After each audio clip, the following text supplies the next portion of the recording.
the issue really needs to get decided, probably from the Supreme Court's perspective, on this matter of whether the presidency, right, is an office of the United States that's covered by Section 3 of the 14th Amendment. In that way, I think they can preserve the ability to challenge, right, those other requirements, which are very plain, right? You're either 35 or you're not. You were either born in in the United States and subject to a jurisdiction thereof, or you weren't. I'm Benjamin Wittes, and this is the Lawfare Podcast, December 23rd, 2023. It's another episode of Trump's Trials and Tribulations, this one recorded on December 21st in front of a live audience on YouTube and Zoom. Joining me in the virtual jungle studio was Anna Bauer, Lawfare's legal fellow, and special guest Anthony Michael Kreis from the Georgia State University College of Law.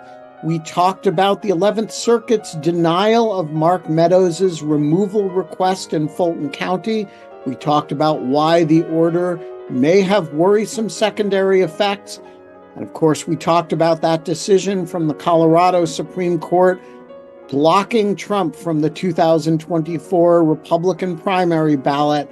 We also took audience questions from our material supporters on Zoom, where you should be by becoming a material supporter to be able to submit questions to the panelists in the future.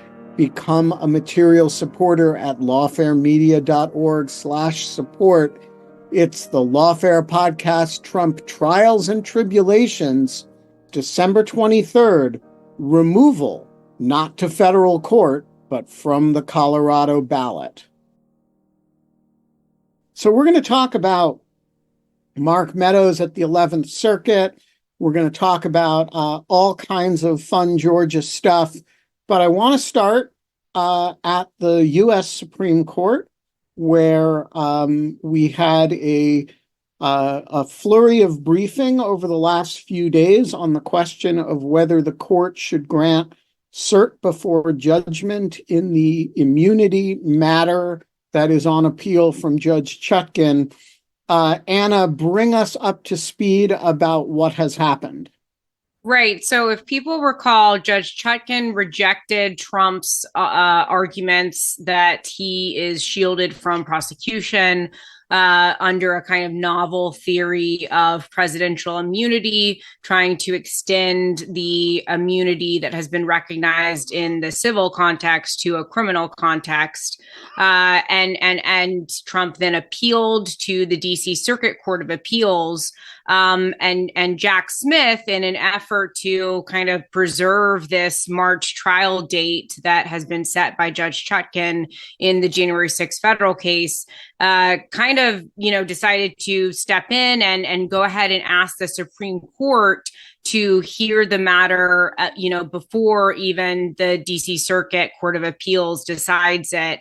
So the Supreme Court is now weighing whether or not to grant cert or to hear the case. They've not yet decided, and there was an expedited briefing schedule that was set. So we had Trump's team who submitted briefs saying, no, the Supreme Court shouldn't hear this case. It should go in the regular kind of course of going to the intermediate appellate court, then going to the Supreme Court. They claimed that Jack Smith does not have standing to, go ahead and bring the case to the Supreme Court because they are not because they were not the losing party in terms of who is appealing. And then we got a response today from Jack Smith's team who said, in effect, the public has an interest in a speedy trial here. These charges are very serious. This is a novel question of law. And also you're wrong about this, standing issue because, we're not appealing. We are just seeking review from the Supreme Court as has been done in other cases of great importance. They cite, the Youngstown Steel case and United States versus Nixon. So these other cases where the prevailing party still went ahead and asked for cert before judgment, and was able to do so without any, questions about whether they had so-called standing to do so. So that's kind of a summary of what we got this week, Ben. Yeah, so there's only one interesting legal issue here, and I don't think it's very interesting, but Anthony, correct me if I'm wrong. I think Trump is just wrong on the standing question, right? So the normal rule is that you can't appeal something that you won. The government didn't appeal this, Trump did, and all the government is asking for is for the appeal to be at the Supreme Court, not at the DC Circuit in the first instance, right? There's no standing barrier to that, right? Right. I mean, fundamentally, I don't think you could put it any better than you just did, right? The government is not appealing a favorable ruling. They're just simply asking for the process to be expedited on the appeal that Donald Trump has decided to lodge. Although I do think there is something different about the kind of dynamics of this case, right, than some of the other ones like United States versus Nixon or the Youngstown sheet and tube case, which is we're dealing with a criminal prosecution here. Of course, it's the highest interest for the public, I think, to get this done sooner rather than later and to have this all out in open court and whatnot. But I do think that does make this a little bit different. But ultimately, I think these questions that we've seen from like these collection of state attorneys general claiming that there's just something very partisan and unusual about this and it's untoward and the court shouldn't be doing it's just inconsistent with history. But of course, the ironic part, right, is that it's inconsistent with what much of Trump's DOJ did, often seeking cert before judgment in litigation that the Trump DOJ was pursuing and involved in. So there's a bit of irony there too. Yeah. So how do you assess? The court set a really quick briefing schedule for this. They seem to take the special counsel's request for a highly expeditious consideration, at least of the cert before judgment motion, pretty seriously.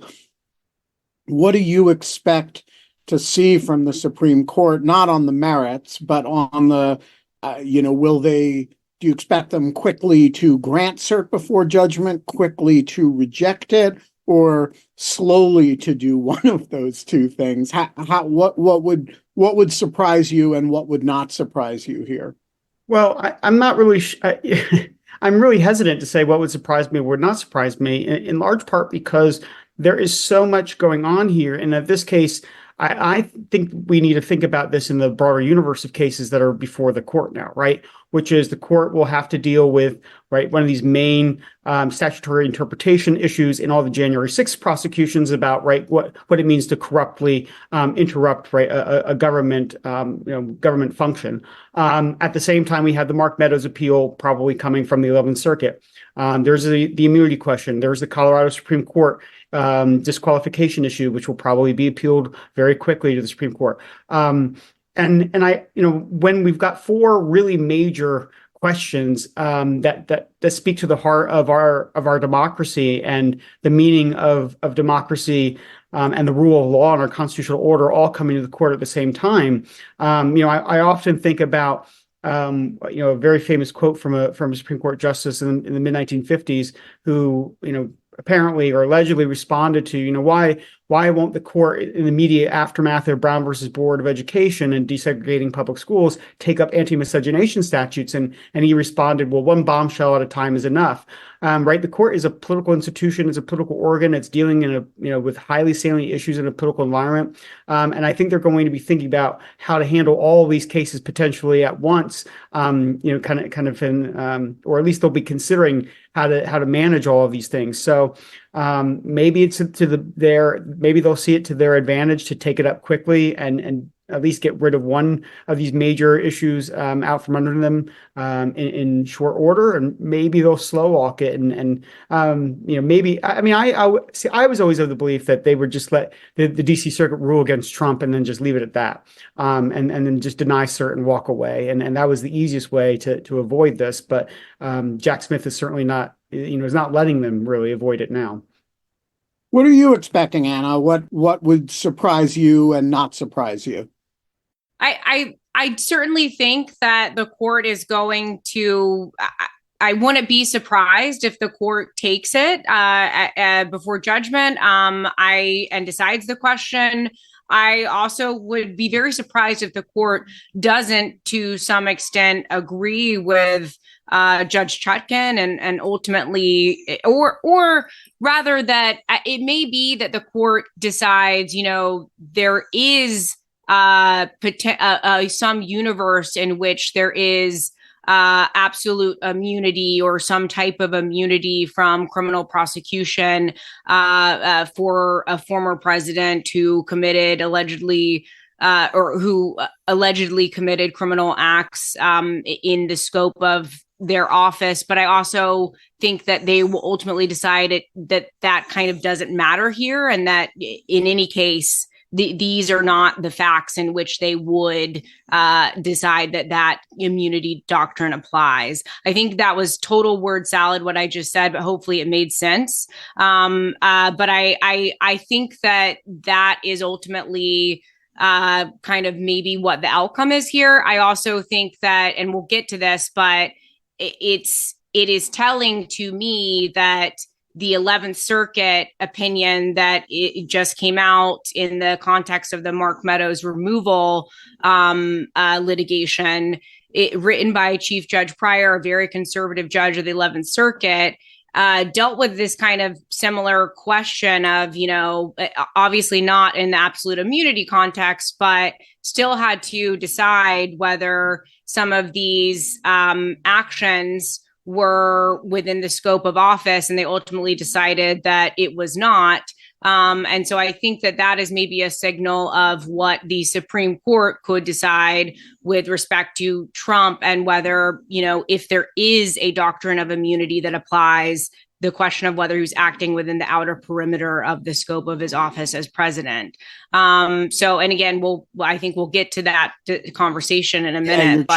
You're cheating by going into the 11th Circuit stuff before I'm ready.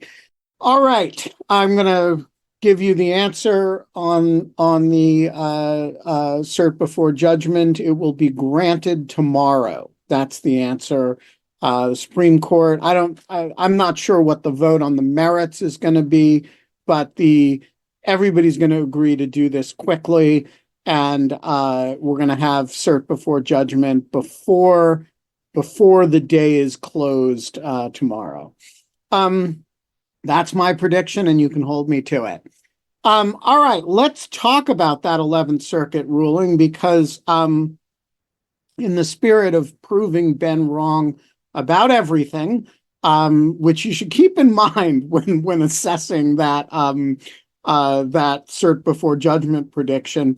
The 11th Circuit has upheld the lower court's denial of removal to Mark Meadows. This was a case that one Anna Bauer, one Ben Wittes, and one Alan Rosenstein thought was going to be pretty hard and might actually warrant removal. The district court said, you're full of shit on this, Wittes. And the 11th Circuit said, you're even more full of shit than you knew, because this statute does not apply to former officials. So none of the analysis that you did has any relevance at all. So, Anthony, get us started on this. This is a pretty substantial ruling. What did the court hold, and why should we care? Yeah, so I think first of all, it's important to note who was on this panel. So it was Chief Judge William Pryor, who's one of the most conservative judges on the court, and two of the more liberal members, Judge Rosenbaum, and probably the most liberal, I think, member of the court, the newest member, Judge Nancy Abudu. And so the question that they had before them was whether or not the text of the removal statute includes former officers of the United States and not just protects current incumbent federal officers, federal workers, federal contractors when they're sued or when they are criminally prosecuted and seek removal. I think that most people thought that that it just naturally makes sense that if somebody's conduct is being targeted in a suit of some kind that is related to their federal employment, even though that they are former federal employees or former federal officers, that the statute would cover that, because the statute was really meant to protect federal personnel very broadly. But of course, the statute does not expressly say current or former. And so the 11th Circuit was very much interested in this question about whether the lack of an express inclusion in the statutory text of former federal officers being entitled to removal meant that that's in fact how it should that the statute should operate, right? That former officials should not be able to remove criminal cases into federal court at all.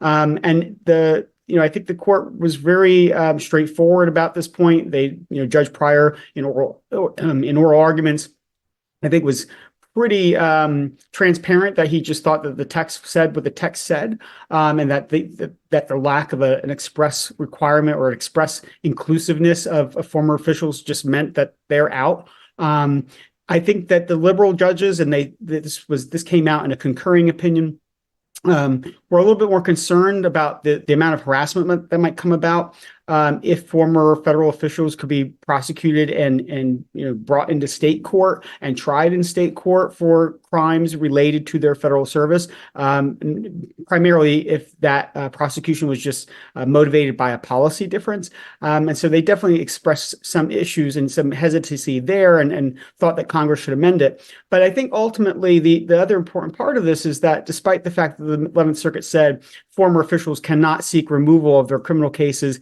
into federal court, that even if they could, that the lower court's ruling here was correct, that Mark Meadows did not engage in activities within his purview as White House Chief of Staff when he was involved or allegedly involved in meddling here in Georgia, that the White House Chief of Staff has no obligation, no duty in overseeing elections and election results, that the former Chief of Staff, as Chief of Staff, had no right or under federal law, under the Hatch Act, to engage in partisan electioneering, which is much of what he was doing. And there's no right or there's no privilege of a federal employee in the White House, and particularly the White House Chief of Staff, to engage in a conspiracy to overturn an election. And so even if the statute applied to Mark Meadows, he would not be able to seek refuge under it. And I think part of what's going on there is that the court, in many respects, is insulating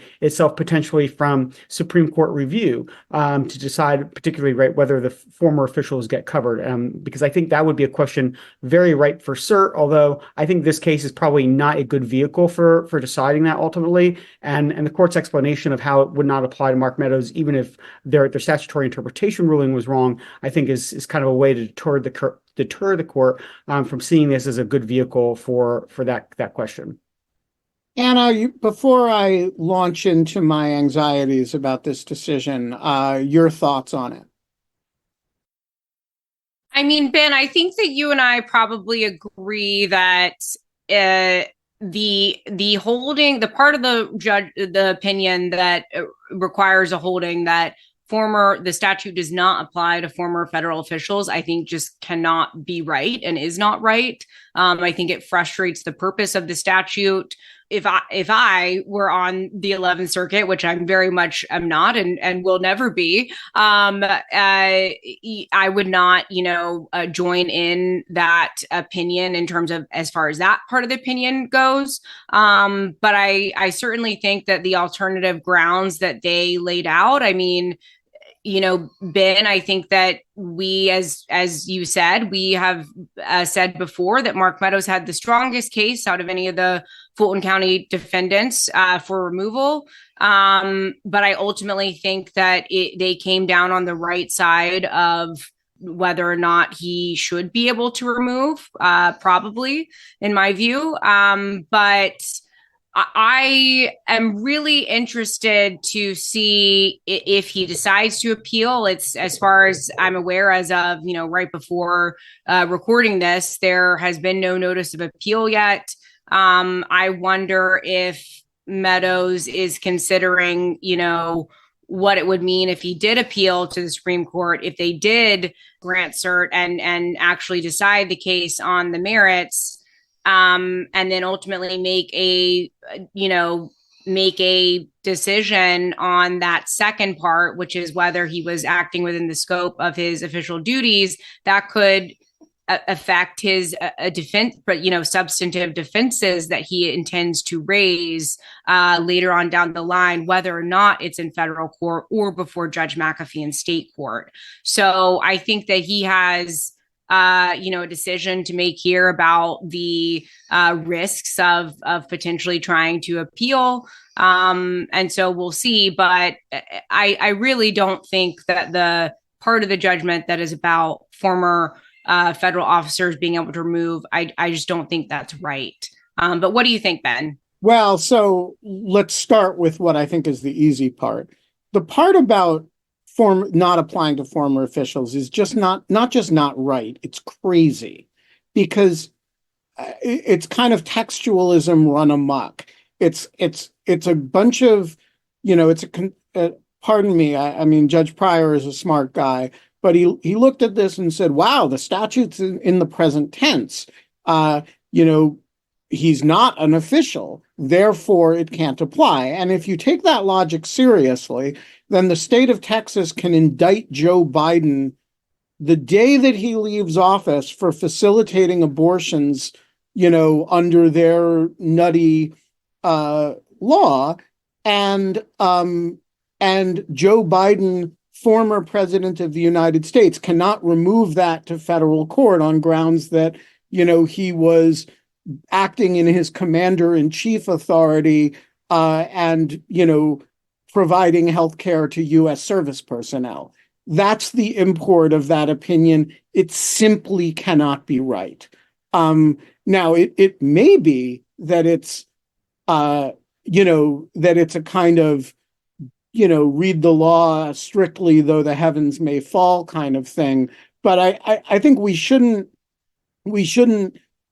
give aid and comfort to it as a reasonable ruling because it produces an attractive result in this context. It's a very, the idea that any state prosecutor can haul a senior federal official into local court the moment they leave office, and they can't get a reasonable forum for. Now, Fani Willis is not a crazy person, and she's not, in my opinion, pursuing a vendetta. But there are local officials who do pursue vendettas against federal officials, and I think the whole purpose of this statute is to prevent that. And I do think vindicating the purpose of the statute is valuable here. And I'm frankly a little bit appalled that the panel kind of agrees on a theory that, maybe gets the right answer vis-a-vis Mark Meadows, but as Shannon points out in the chat, really empowers like the people like Ken Paxton in Texas. And I think it's very dangerous and we should be wise to it. On the other question, which is assuming that they're wrong on that, does Mark Meadows get removal or not? As we have discussed, I think it's actually a pretty hard question. It's if Mark Meadows were a junior secretary and had been like all he was doing was kind of setting up appointments for the president, I would say, yeah, of course he gets immunity. An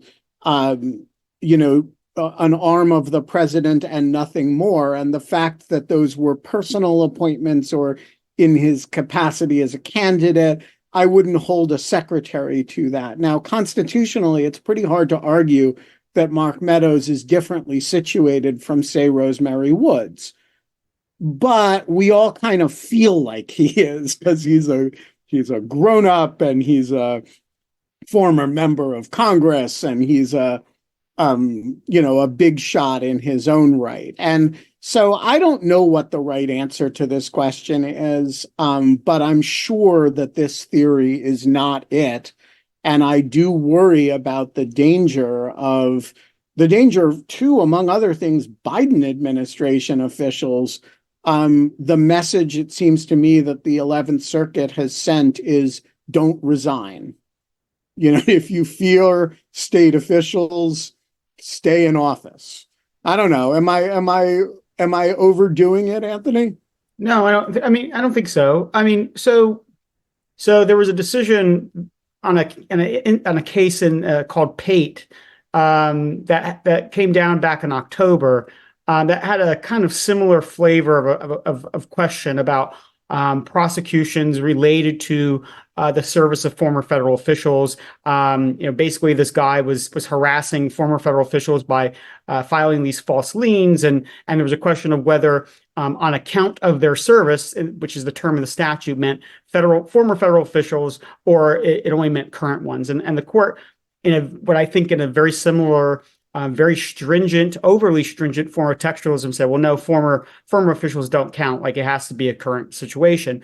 And I said that, Fani Willis might be very well tempted to lean into that argument because, it's an easy winner. But I think, strangling text in this kind of overdone textualism that doesn't really serve the purpose of the statute is a bad form of judging and a bad form of lawmaking. And I think so too here. I think it's a bad decision.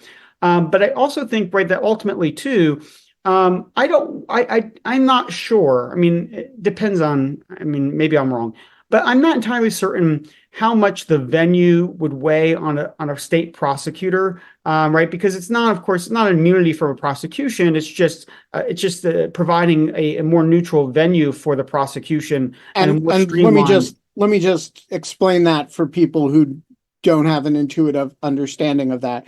This is not about whether Mark Meadows gets tried for the crimes alleged in the indictment. This is about whether he gets tried in Fulton County Court or whether he gets tried in federal court for the same offenses under state law. And there's a very good piece by one Anna Bauer on Lawfare about what actually turns on this question that I refer you to if you have any interest in diving deep. We wrote that piece together and with Alan Rosenstein as well. So it wasn't just but the relevant portion is by you. But yeah, but that's the thing, right? It still comes down to prosecutorial discretion. Of course, I don't trust every prosecutor across the country to not be partisanly motivated and right, try to indict, former officials of any administration just because of policy disagreement. So, I do think the statute is wrong, or has been wrongly interpreted. I do think it should apply to former officials. But I'm not certain that all is, the sky is going to fall as a consequence of the change or, limiting the venue options. Although I think Congress should make it very clear that that the statute applies to former officials, because I think it is important that if they are acting in their official duties, they should be able to remove even if they've left office, because of course you don't want to dissuade people from going into federal office or serving the public if they think they're going to be liable to suits in very unfavorable venues. I think that can't be right. But I think the other thing too is, with Mark Meadows, I was initially kind of hem and hawed on whether or not he was entitled to removal, because I thought, well, a lot of the things he was doing were in fact things that make sense, checking in on meetings, keeping the president on time, even though there were other things that he did that certainly were not related to his job. And I think it's a real question, in some of the bigger stuff, right, was, whether Mark Meadows was acting under the color of law, right, when he came down to Fulton County or to Cobb County, rather, to check in on signature matching. Was he acting under color of law when he was connecting, Donald Trump with Brad Raffensperger? I'm not really sure he was, but he certainly was doing things within the scope of his work there. So, I think it was a really close question. But right, the real interesting thing here about the RICO charge is like, right, none of these underlying acts have to be necessarily, everyone proven, right? Because the real problem for Mark Meadows is that he was in part of a conspiracy, and so I think it's really complicated, in part because Mark Meadows was doing things that seem to be on the outer limits, if not outside his scope of his duties as chief of staff. But fundamentally, he's being charged with a conspiracy that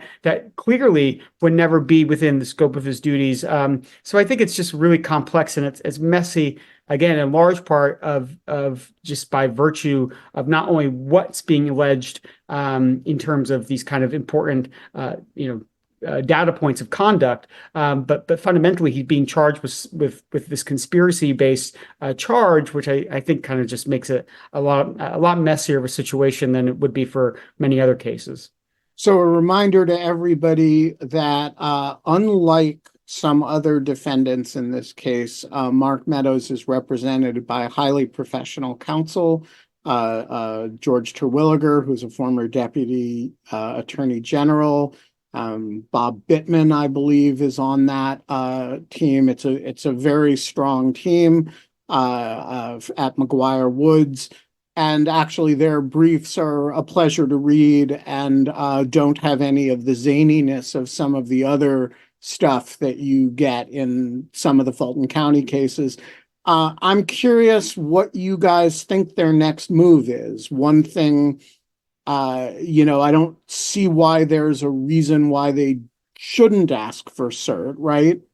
No, I don't think so. I would if I were them. What's the loss? The thing is, right, it's not as if so I think it's important for everybody to remember too, right, that as this litigation is continuing on in the federal courts, so too is the movement in state court, right? So the federal removal statute, as the kind of threshold question is litigated about whether or not Mark Meadows his case can be removed, the proceedings in state trial or the state trial court are going on.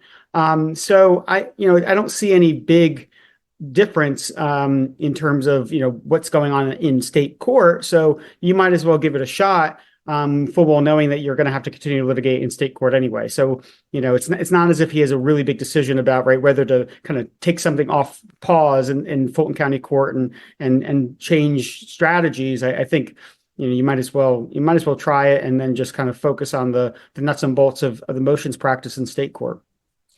I think that's right. What do you think, Anna? I don't know. I think on one hand, that's right. But on the other hand, it's like, I kind of alluded to this before, but, it's already bad enough that you've got Bill Pryor, a widely respected conservative judge, saying that Meadows was not acting within the scope of his office. If Meadows expects to raise a supremacy clause immunity substantive defense down the road, which is kind of a part of the inquiry here, but a little bit of a different kind of, standard. But if he intends to raise that and hang his hat on having a supremacy clause immunity defense, whether it is because he can raise that in state court before Judge McAfee if the case stays there. He can raise it in federal court if the case is removed. But I mean, I don't know that you would necessarily want the Supreme Court if you feel, if you're concerned that, the Supreme Court might grant cert and then might end up, deciding the question of whether Meadows was acting within the scope of his office. I think that there is in the back of your mind a concern about, that prejudices your arguments, before Judge McAfee or whoever, about your substantive defense, or even, potential jurors who are following the case. I don't know that that's necessarily something that would stop Meadows. And I think maybe on balance, if Meadows has more of a kind of delay factor in terms of, wanting to delay the proceedings and isn't someone like, for example, John Eastman, who wants to go ahead and get to trial, then certainly going to Supreme Court would be your logical next step because you're trying to draw things out. So I don't know. Do you think that that's something or nothing or what? Tell me if I'm wrong or if I'm right, Ben. Oh, I think you're right. I mean, I think this is a case that is unbelievably more complicated than the federal case because these different defendants actually have different interests. And, it's clear to me that Trump made the judgment, or rather, Steve Sadow, Trump's crocodile boot-wearing lawyer in Fulton County, made the judgment that he actually likes his chances in front of Judge McAfee better than he likes his chances in front of the judge, the federal court judge whom he might get instead. Meadows has clearly made a different judgment. Why that is not obvious to me. I mean, maybe the judgment is Scott McAfee seems like a very fair young man, and we don't know who we would get in federal court. But the point is, people are making very different judgments about where they want to be, and they're making different judgments about all kinds of things, how fast they want the trial to move. And, that makes this case just wildly different from the federal January 6th case, where you have one defendant and one prosecutor, and you have a very linear confrontation between the interests of the federal government and the interests of the defendant. And similarly, the same thing in South Florida, although you have this wackadoodle judge who's a kind of actor of her own. But you've got a real in Fulton County, you've got a real multiplicity of actors, and none of them files in their briefs their motives. I'm doing this to try to put a little bit of pressure on the prosecutor to cut a better deal with me based on the back channel discussions we're having about a plea. Nobody writes that in the brief. So you have to kind of figure it out, and it's completely non-obvious. So yeah, I agree with you. I think the technical term is an opaque mess. What do you think, Anthony? No, I think that's right. I mean, I think Anna's spot on too, right? There's a PR dynamic to this as much as there is just a kind of ordinary, criminal law defense strategy here. Getting being handed a loss by the Supreme Court would be pretty devastating. On the other hand, I guess if I'm trying to game this out, am I more like if they grant cert, am I more likely to win than not? I mean, I think maybe my thinking would be there's a really good chance, or at least a decent chance, that I will win somehow if they grant cert. And so maybe the real loss that I'm facing is a denial of cert, in which case I can kind of escape the bad PR. But if I get the Supreme Court to grant cert and then I lose on the merits, then I have a massive PR problem in addition to a potential legal problem in the sense of, just like Anna said, right, where there's now ink spilled by the justices that is kind of disfavoring their that disfavors the Mark Meadows, some of his defenses that'll have to lodge in state court. But who knows? Like you said, who knows what's going on in their head? If it's the jury pool that they want, or if they're just trying to delay things, or if they really wanted a federal judge to hear some of their federal immunity defenses. I mean, it's really hard to say. I have a hard time figuring out what Mark Meadows really wants out of this, except for the fact that I assume he thought a federal court in Georgia, the 11th Circuit, would be much more favorable to some of his immunity claims down the road. But it seems like now, right, that even the 11th Circuit wouldn't be a particularly favorable circuit for those claims either. All right. So let's move on to another case that appears to be headed toward the Supreme Court, which is the Colorado Supreme Court's decision on Section 3 of the 14th Amendment. We're going to go a little easy on this one today because we had an entire hour-long discussion of it yesterday, which I incorporate here by reference and refer you all to.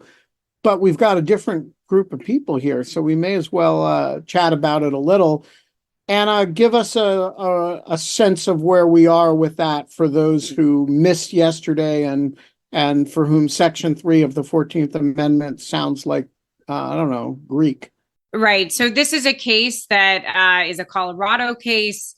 It involves Section 3 of the 14th Amendment. And the question is whether under that section of the Constitution, is Donald Trump qualified for an office of the United States as someone who has been potentially alleged to have, participated in an insurrection related to the events of January 6th.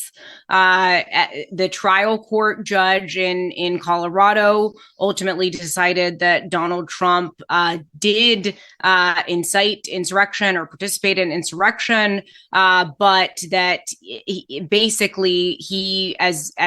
that the office of the presidency is not an officer of the United States, and so therefore the section of the Constitution did not apply. It then now has just recently gone to the Colorado Supreme Court, and in a 4-3 decision, the judges on that court ultimately determined that yes, the Section 3 of the 14th Amendment does disqualify Trump from the office of the presidency, and that he should then, be disqualified from being on the state's ballots in the primary and the general election. However, that decision is stayed pending Supreme Court review. If should Trump decide to ask for Supreme Court of the United States to review the decision, that stay is, as I understand it, and Ben and Anthony, correct me if I'm wrong, the decision is stayed until January 4th, and it is then stayed thereafter as so long as Trump files a petition to the Supreme Court of the United States by January 4th. Is that correct? Yep. Right. And of course, what's really interesting about this decision as well is that although it was a 4-3 decision, the judges who dissented did not, disagree that Trump was someone who participated or incited insurrection. They, had some different kind of opinions on whether or not Section 3 of the 14th Amendment is self-executing. They had some different opinions on the kind of minutia of Colorado state law. But it was very interesting that, a majority of this court, state Supreme Court, had decided basically that Donald Trump was an insurrectionist, at least as far as that term applies under Section 3 of the 14th Amendment. So I think that's a good summary. But the two of you, please jump in if I missed anything there that is relevant.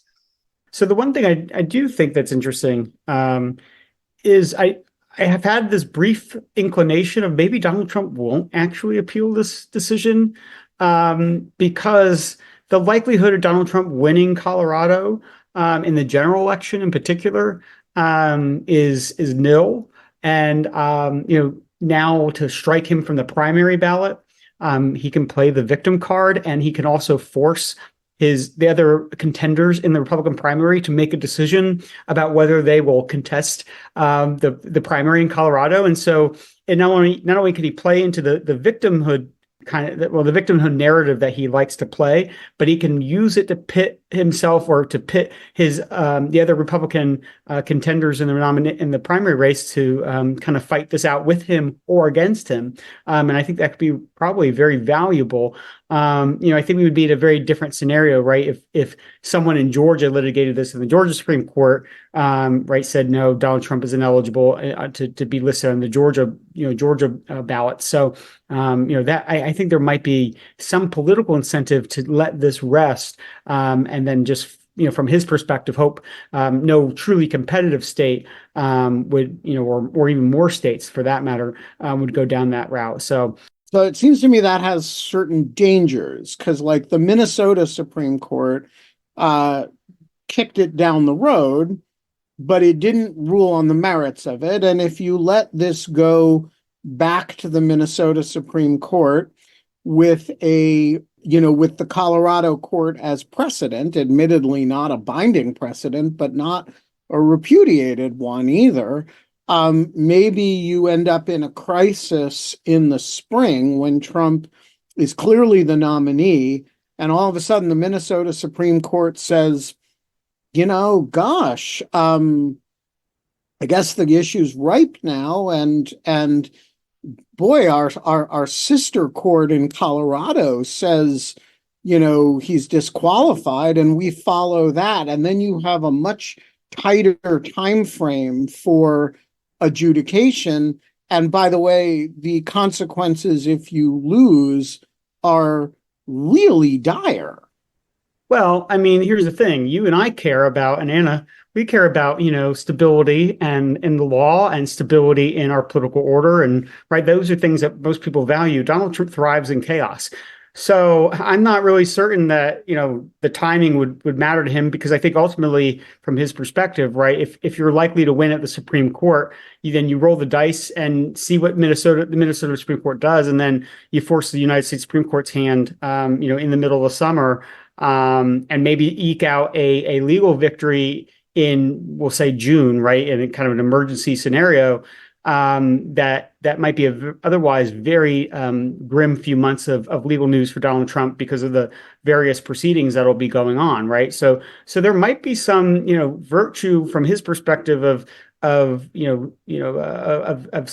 a clear victory from the Supreme Court, perhaps reversing a Minnesota Supreme Court out of that chaos than doing it from the Colorado Supreme Court. I don't know, but I don't think anything Donald Trump generally does, or the legal teams by and large, with I think the exception of Georgia in particular down here, his legal team doesn't always do the thing that I think is the most reasonable, logical, and thoughtful. And so, it's anyone's guess what he does. But I'm not necessarily sure again that it's in his interest to have this case be the one to appeal and to have it settled sooner rather than later. I'm not sure that's to his immediate benefit.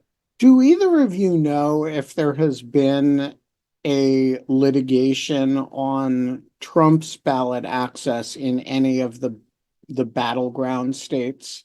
I know there's, pro se defendants who've been filing things all over the country, but I mean a serious effort.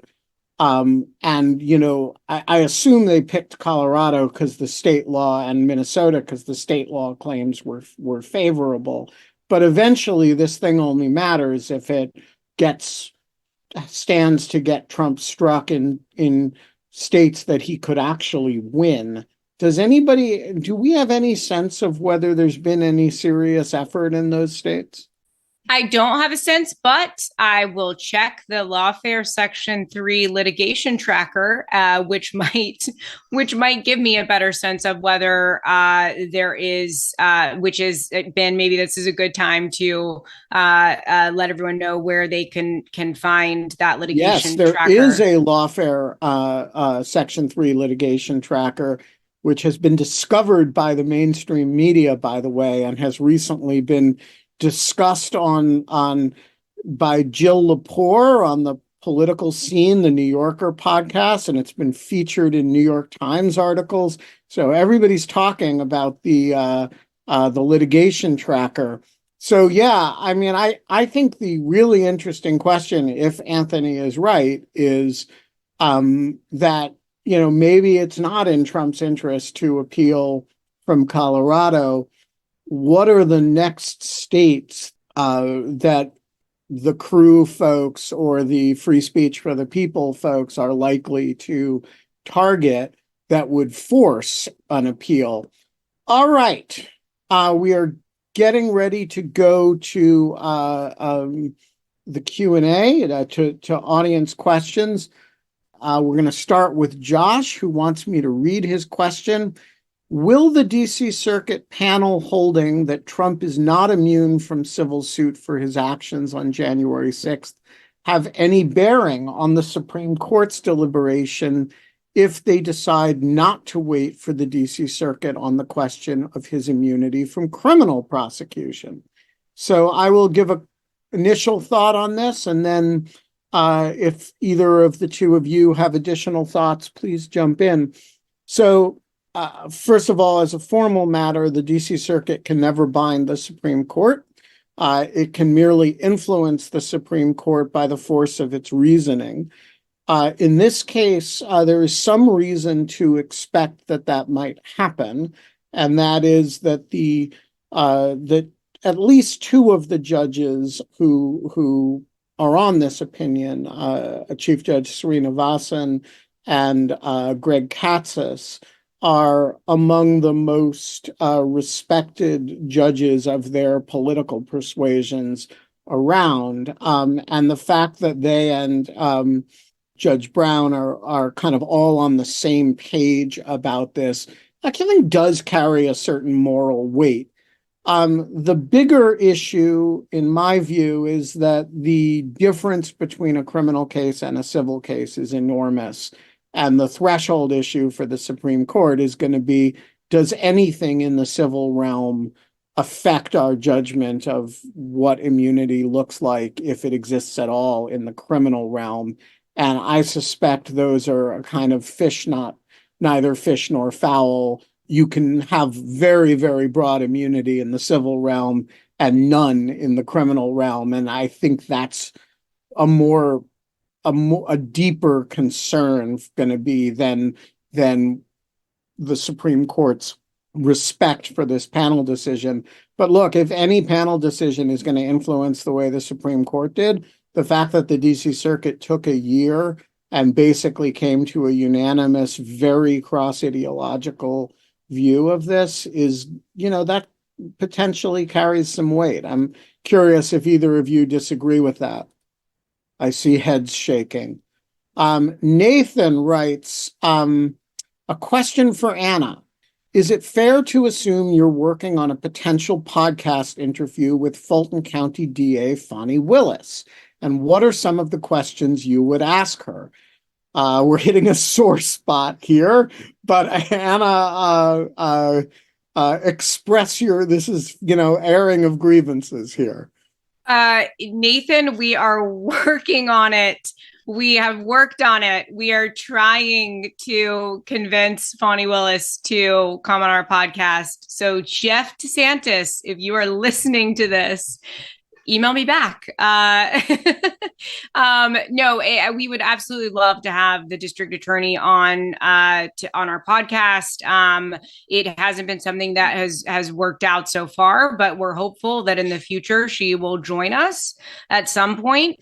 She has recently done some interviews with the AJC and I believe the AP last week as well. So Fani Willis, it's Lawfare's time to shine. Come and join us on our podcast. In terms of what questions I would ask, I think it would really just depend on what's going on in the case at the moment. And I think that probably a lot of the questions I would also ask as well would be things that I might get not much of an answer on. But, I would love to know, for example, what went into some of the decisions around, people who were recommended for indictment, but then the district attorney declined to prosecute. There's 19 co-defendants, or there were 19 co-defendants in Fulton County, but there were a lot more people who are unindicted co-conspirators. That's definitely not a question that I would ever get an answer to on the record. But I think I would be really interested in knowing what other questions would I ask Fani Willis. I think right now, one thing that's on my mind is what's going on with the Trevion Cootie situation. Is it, what is happening? Is there going to be a motion to revoke bond? Could there be potential forthcoming new charges? So those are just a few things off the top of my head. Anthony, are there any questions that you would ask Fani Willis at this time as someone who's been following this case very closely? Well, first of all, today she was hanging out with Shaq, so I kind of want to know. She had some great shoes and a gingerbread sweatshirt that said, what did it say? It said, "Oh snap!" And I'm like, I just want to hang out with her. So maybe I don't have deep, thoughtful questions as much as I just want to hang out with her and Shaq. But if I were to ask a question, I think I don't know. I think the biggest thing I would be curious about is, what's her actual plan? In terms of Jeff Clark and Mark Meadows, I know that's the one she will never answer, but that's what I really want to know, because right now, in any big conspiracy RICO case, we all know there's the big fish that they really want to get, and then there's the other folks that they're more interested in turning into state's evidence. And so I think Rudy Giuliani and Donald Trump are certainly the big fish that they want to have at trial ultimately. But then I'm less certain about Mark Meadows, John Eastman, and Jeff Clark. Where do they fit in that kind of that scheme, or that that scale of big fish to middlemen that they just want to have evidence from? So that would be my big question. All right, Ruth, the floor is yours. Well, this is probably a simple question. If the Colorado case is appealed to the Supreme Court, and I've heard people discuss that possibly the court could say something like the eligibility regarding insurrection should be determined by the voters, would that have an impact on determination of eligibility for other factors such as age or place of birth? Anthony, do you want to take this one? Yeah, so I think that's where the issue really needs to get decided, probably from the Supreme Court's perspective, on this matter of whether the presidency is an office of the United States that's covered by Section 3 of the 14th Amendment. In that way, I think they can preserve the ability to challenge those other requirements, which are very plain. You're either 35 or you're not. You were either born in the United States and subject to a jurisdiction thereof, or you weren't. And so they can avoid that kind of slippery slope, and then just say, well, the presidency doesn't get covered under the 14th Amendment by its plain text, and they're done. So I suspect if the court does take this and resolves it, that they'll be able to resolve it in that, or they'll try to resolve it in that way, so that they don't create those other kinds of questions down the road, and they still kind of limit a ruling favorable to Trump in a way that they can say is not pro-Trump or not anti-Trump, but just faithful to the constitutional text. All right. Jared asks the critical Eileen Cannon nightmare scenario question. In the classified documents case, if it happens, if the jury returns a guilty verdict, could Judge Cannon render a judgment notwithstanding the verdict, overturning the jury conviction and entering a judgment of not guilty. If she does that, is it appealable by the prosecution without violating the Fifth Amendment? Would that lead to restoring the jury's verdict or a new trial? I think the answer to this question is really simple. Yes, she can issue a directed verdict. No, it is not appealable. A verdict of acquittal is never appealable. And the only thing that gets in the way of her ability to do that is judicial conscience, to whatever extent that has a claim. Am I wrong about that?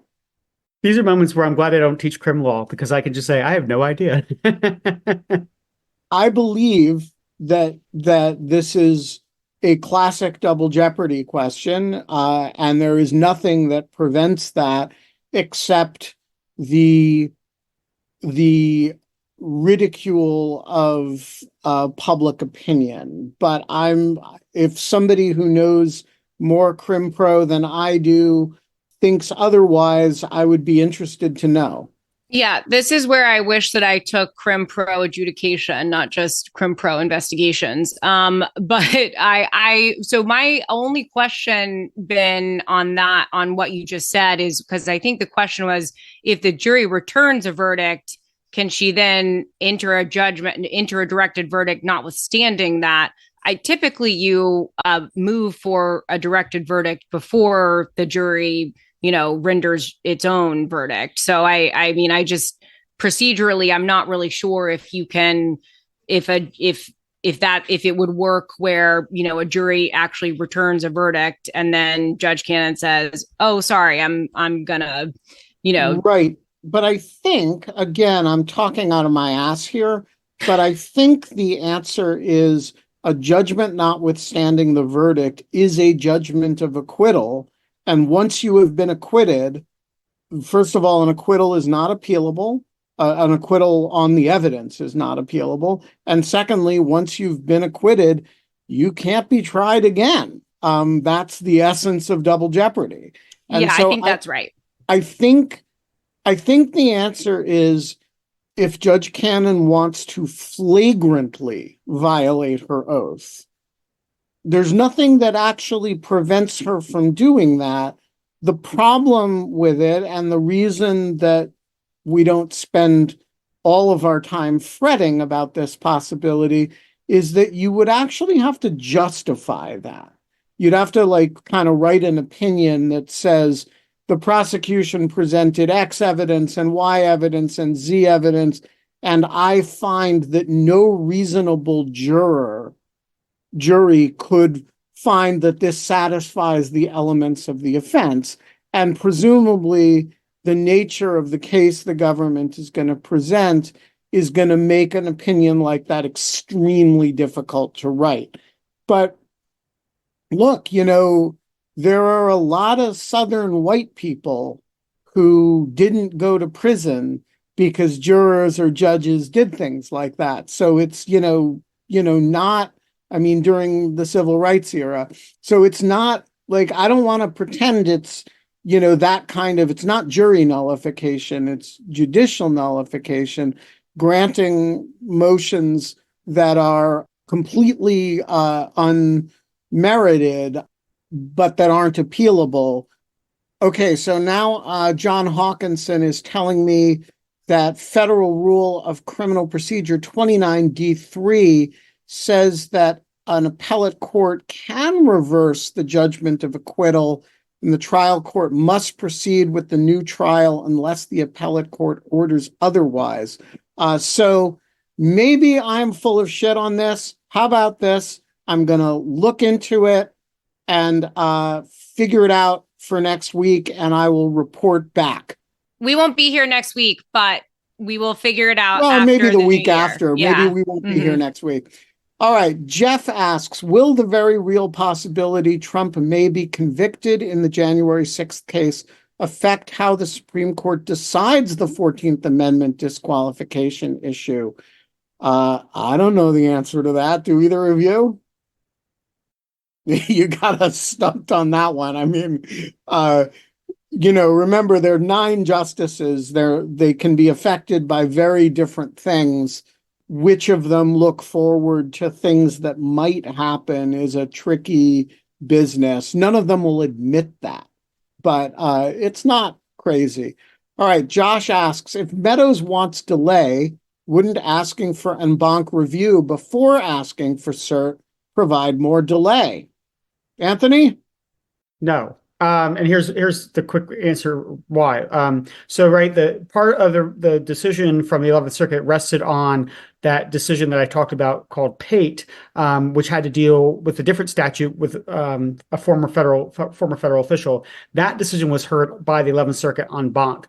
So I think as Judge Pryor would go, as Judge Pryor went in this case, as the majority of the 11th Circuit went in that Pate decision, so too they would go here. And so I think, right, again, ultimately the most important point to reiterate here is that the proceedings in the state court are still going on no matter what's happening in federal court. So the question of delay, it's really a question of not so much delaying anything that's happening in state court, but delaying how long he still has to litigate in federal court, which is only to his disadvantage and to nobody else's. So I don't think that en banc review is likely to be asked for, and I don't think it would help him whatsoever. I think it would only just hand him another defeat.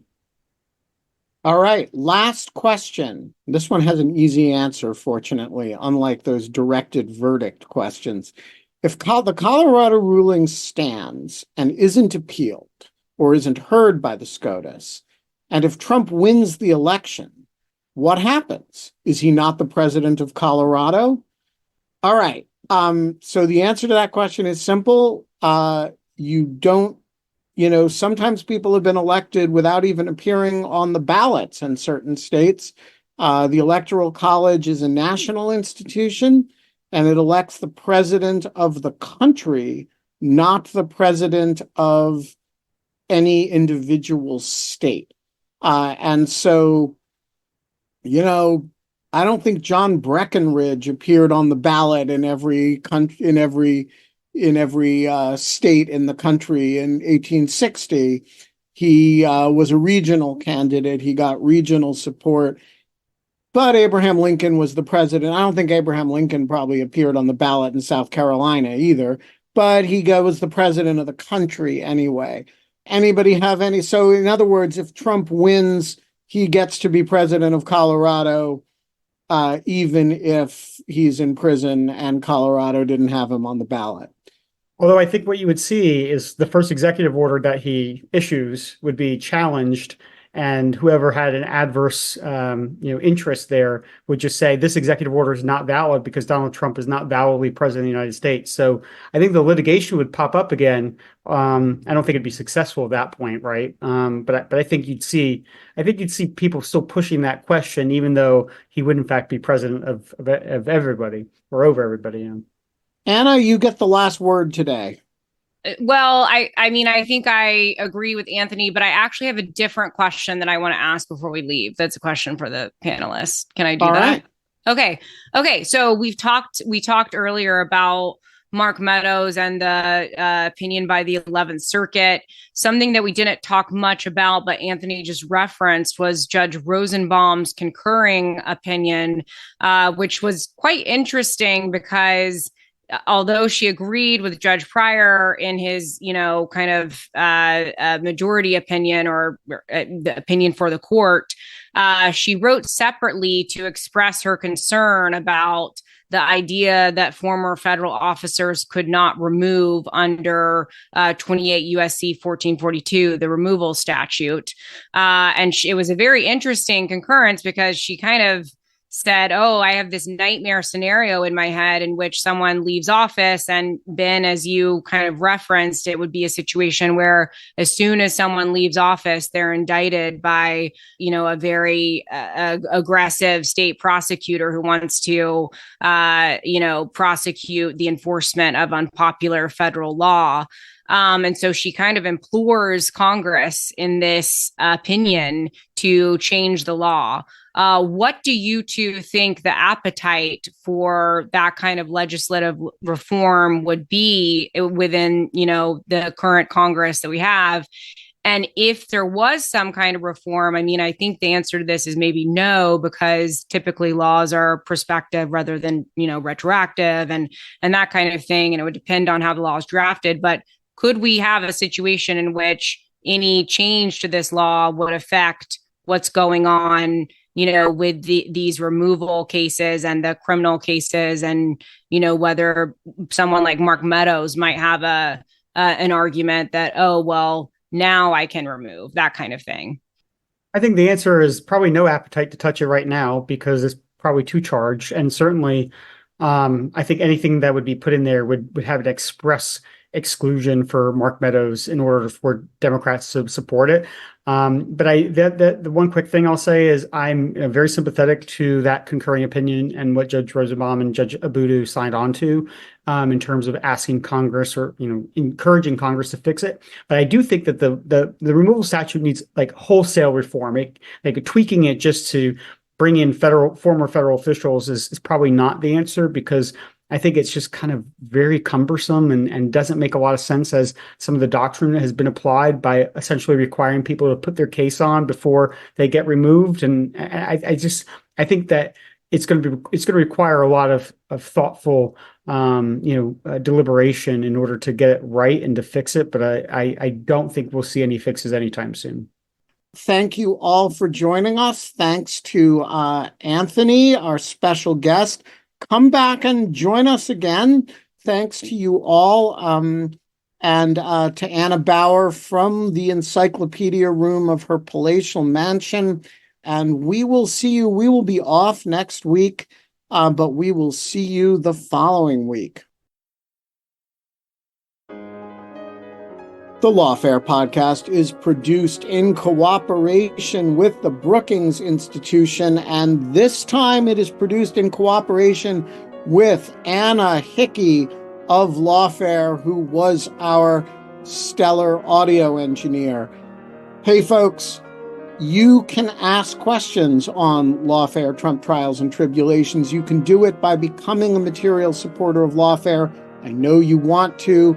Go to lawfaremedia.org/support, sign up, join the Zoom, and have your questions answered live.